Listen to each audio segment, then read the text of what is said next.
इफ्तिखार इस वक्त क्या सूरत हाल है? अब दफ्तर खारजा की स्टेटमेंट तो हमने पढ़ के सुना दी। पाकिस्तान की भी कोशिशें हैं, जाहिर सी बात है जो बाकी स्टेक होल्डर्स हैं जिन्होंने पहले इंश्योर किया कि मेमोरेंडम ऑफ अंडरस्टैंडिंग हो इस्लामाबाद का, ये सीज फायर के मजीद आगे तोसी होने के इम्कानात ज़्यादा नज़र आते हैं, चाहे जितनी भी स्टेटमेंट दी जाएं ईरान और अमेरिका की जानिब से।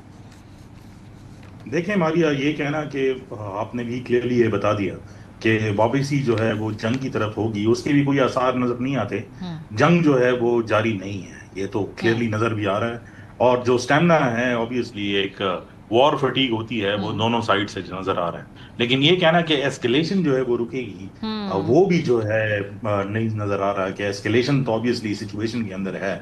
और अगर आपको याद हो, जब ये जंग शुरू हुई थी तो आपके प्रोग्राम में यही बात जो है वो हमने कही थी कि न्यूक्लियर इशू से ज्यादा जो है जो चोक पॉइंट्स होंगे मैरीटाइम, यानी जो हुर्मुज़ का मसला होगा, वो सर फहरिस्त रहेगा।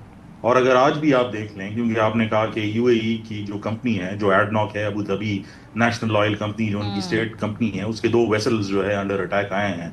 तो अगर हम कल का मुआवजना जो है करें कि कितने शिप्स जो है वो गुजरे, तो 2 वेसल्स अभी तक सिर्फ जो है वो गुजर पाए, वो भी ईरान की ऑथराइजेशन के साथ। इससे पहले अगर हम देख लें तो 130 शिप्स जो है वो जाती थी।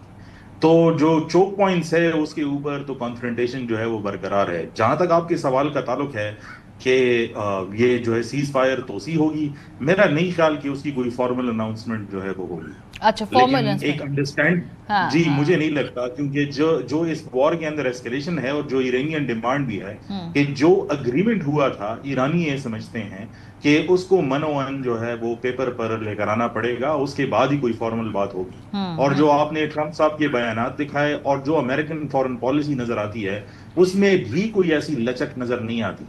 आपने फरीद जकरिया साहब के मजमून के हवाले से जो है वो बात की, तो हुजूर मैं ये बात कहना चाहूंगा कि उनके मजमून में जो बात है वो ऑब्वियसली एक फॉरेन पॉलिसी और जियो पॉलिटिकल जो हेजिमोनी है उसके हवाले से जो है एक अंडरस्टैंडिंग है। लेकिन ग्रास रूट लेवल पर अगर हम देखें तो स्ट्रेट ऑफ होर्मुज का ईरान ने भी जो है वो उसको ब्लॉक किया हुआ है, और फिर अमेरिका ने भी उसको जो है वो ब्लॉक किया हुआ है। मेरे ख्याल में जिस तरफ चीजें इस टाइम पे जा रही हैं टू सम इट अप, उसमें मुझे कोई फॉर्मल अनाउंसमेंट नजर नहीं आती। इनफॉर्मली बैकडोर चैनल से जो है शायद कुछ ना कुछ मिनिमल ट्रैफिक जो है वो निकलता जाएगा। लेकिन अगर इसी किस्म के अटैक्स होते रहे जिस तरह यूएई के ऊपर हुआ और मजीद शिप्स अंडर अटैक आते हैं, तो ये बात भी बड़ी दज़कल नहीं है कि दोबारा हम एक फेज देखें जिसमें ईरान के ऊपर बमबारी। जी जमील साहब, आपने इफ्तिखार का मौक़िफ़ सुना, आप इससे एग्री करते हैं या आपका इससे मुख्तलिफ मौक़िफ़ है? आप समझते हैं कि शायद एक फॉर्मल ट्वीट आ जाए प्रेसिडेंट ट्रंप की जानिब से? जी हाँ, मैं तो रिलाई करूंगा अपने मौक़िफ़ को।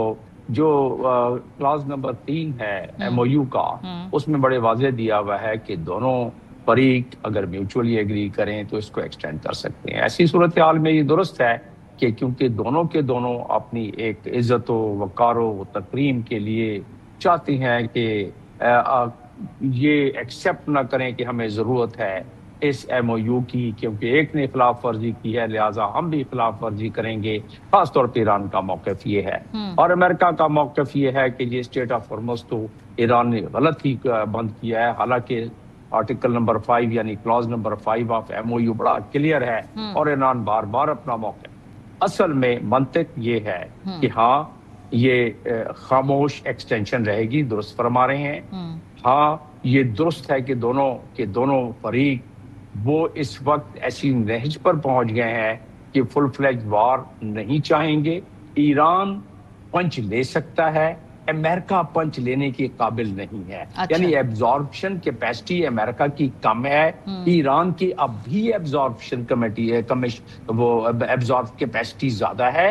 हालांकि उनकी ट्रेजरी सेक्रेटरी ने बताया कि हम तो ऐसा उनके ऊपर मजीद सैंक्शन लगाने जा रहे हैं जैसे 47 साल में या इससे पहले दुनिया ने नहीं देखी। ईरान काफी आदी है इसका। यकीनन ईरान बड़ी प्रॉब्लम में है, इन्फ्लेशन है, चीजों की कमी है, बाकी तमाम मामलात हैं, लेकिन ईरान ने बिल्कुल इसको अपनी एग्जिस्टेंशियल थ्रेट बना लिया है। हरमुज में 130 जहाज गुजरते थे, अब आपने खुद बता दिया जो सूरत हाल है। क्या अमेरिका इस चीज की रोशनी में जो जेडी वैंस ने कल बात की है उसकी रोशनी में क्या अमेरिका मुतहम्मल हो सकता है कि इस डगर पर चलता रहे?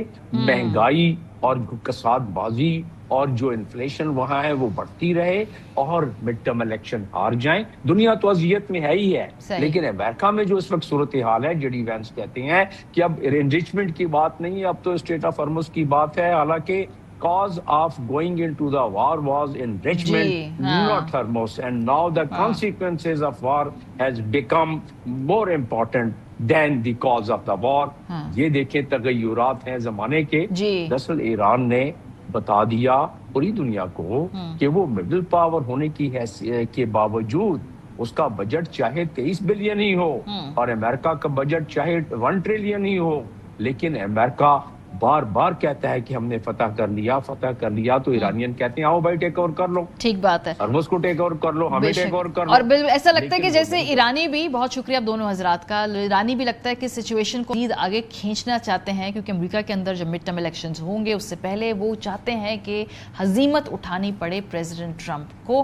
پریزیڈنٹ ٹرمپ نے شاید اس پورے لڑائی کو, اس پورے فیاسکو کو, اس پوری جنگ کے آگے لاجیکل کنکلوژن کے بارے میں لانگ ٹرم نہیں سوچا تھا.